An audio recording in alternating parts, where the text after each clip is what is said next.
પાણી રાંદેરમાં વીજ કરંટથી બે લોકોના કમકમાટી ભર્યા મૃત્યુ નિપજ્યા।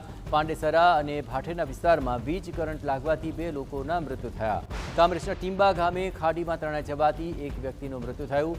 ઓલપાડ ખાતે એનડીઆરએફની ટીમ તૈનાત છે। એસડીઆરએફની ટીમને પણ સુરત મહાનગરપાલિકા હસ્તક તૈનાત કરી દેવાય છે। પૂર જેવી સ્થિતિ વચ્ચે સરથાણામાંથી 125 લોકોનું રેસ્ક્યુ કરવામાં આવ્યું હતું। પલસાણા તાલુકામાંથી બે નાગરિકોને સુરક્ષિત સ્થળે ખસેડવામાં આવ્યા છે। ગ્રામ્ય વિસ્તારમાં પંચાયત હસ્તકના 37 રસ્તાઓ બંધ થયા હતા। રાંદેર ટાઉનમાં વીજ કરંટથી બે વ્યક્તિના મૃત્યુ થયા હતા। કામરેજમાં ટીંબા ગામમાં ખાડીમાં તણાઈ જવાથી એક વ્યક્તિનું મૃત્યુ થયું હતું। આજે 7 જુલાઈના રોજ પણ પાંડેસરામાં અને ભાટેનામાં એક વ્યક્તિઓના વીજ કરંટથી મૃત્યુ થયા છે। ગ્રામ્ય વિસ્તારમાં પંચાયત હસ્તકના 37 રોડ રસ્તા બંધ છે, જેના અલ્ટરનેટિવ રસ્તા ચાલુ છે। સ્ટેટ ઇમરજન્સી ઓપરેશન સેન્ટર દ્વારા વધારાની એક એસડીઆરએફની ટીમ અમને ફાળવણી કરવામાં આવેલી છે।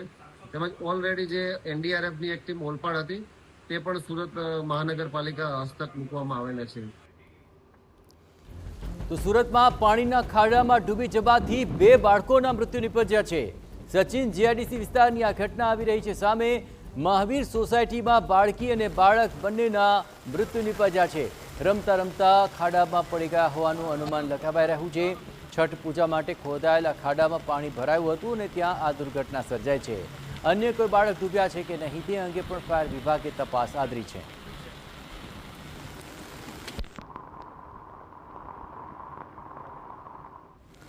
છઠ પૂજા માટે અહીં ખાડા ખોદવામાં આવ્યો હતો, પણ વરસાદ બાદ તેમાં પાણી ભરાયા અને એ જ ખાડામાં આ બંને બાળકો ડૂબ્યા હોવાની વિગતો મળી રહી છે।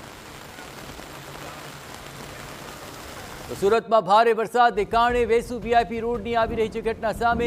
ભારે વરસાદ વચ્ચે કન્સ્ટ્રક્શન સાઇટની દિવાલ ધરાશયી થઈ હોવાની વિગતો મળી છે।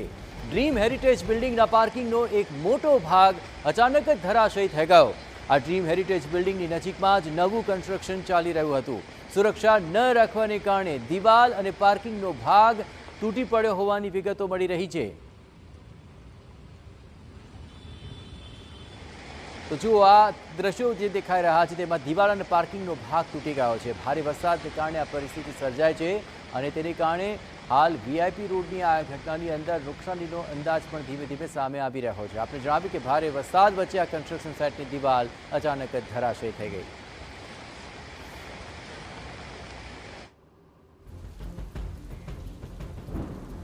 તો સુરતમાં આ જળ તાંડવ વચ્ચે પોલીસ જાણે કે દેવદૂત બનીને આવી હોય તેવા દ્રશ્યો આવી રહ્યા છે સામે। આઝાદનગરમાં પાણી ભરાયેલા હતા અને ત્યાં લોકોને સલામત સ્થળે ખસેડવાની કામગીરીમાં પોલીસ જોડાય। જુઓ, પોલીસની આ પ્રશંસનીય કામગીરી। ખટોદરા પોલીસે સમયસર લોકોનું સ્થળાંતર કર્યું અને લોકોના જીવ બચાવ્યા। આ દ્રશ્યો આપ જુઓ, વૃદ્ધોને ઊંચકીને સુરક્ષિત સ્થળે પોલીસ પહોંચાડી રહી છે। ખટોદરા પોલીસ લોકોની સાચી મદદગાર આ અંગે સાબિત થઈ રહી છે। જળબંબાકારની પરિસ્થિતિ છે અને ખટોદરા પોલીસ આ માનવતાભરી કામગીરીમાં જોડાઈ હતી। પાણીમાં ફસાયેલા લોકોને તેમણે સલામત રીતે બહાર કાઢ્યા હતા। પોલીસની આ સતર્કતાથી મોટી મુશ્કેલીઓ ટળી ગઈ। આખરે કમરથી પણ ઉપર સુધી પાણી ભરાયેલા છે ને આ પરિસ્થિતિની અંદર વૃદ્ધોને નીકળવું અત્યંત મુશ્કેલ બની ગયું, પરંતુ પોલીસ ત્યાં દેવદૂત બનીને પહોંચી હતી અને ખટોદરા પોલીસની આ પ્રશંસનીય કામગીરીના દ્રશ્યો સામે આવી રહ્યા છે। લોકોને સલામત સ્થળે ખસેડવા માટે તેમણે વૃદ્ધોને ઊંચકીને સલામત સ્થળે પહોંચાડ્યા હતા। પાણી વચ્ચે પોલીસ જાણે કે આશાનું કિરણ બનીને આવી। આ દ્રશ્યો ઘણા જ પ્રશંસનીય છે। અહીં ભારે વરસાદ બાદ જે વિકટ પરિસ્થિતિ સર્જાઈ હતી ત્યારે આખરે કોણ મદદ કરશે તે ચિંતા અહીંના સ્થાનિકોને સતાવી રહી હતી। ખાસ કરીને વૃદ્ધોની હાલત અત્યંત કફોડી હતી, પરંતુ એ વખતે પોલીસ દેવદૂત બનીને આવી અને આ તમામ લોકોનું રેસ્ક્યુ કર્યું। તો સુરતમાં ભારે વરસાદને કારણે બાળકો પણ મુશ્કેલીમાં મુકાયા। જ્યાં વરાછામાં આવેલી આદર્શ નિવાસી શાળાના વિદ્યાર્થીઓ પાણીની અંદર ફસાયા હતા।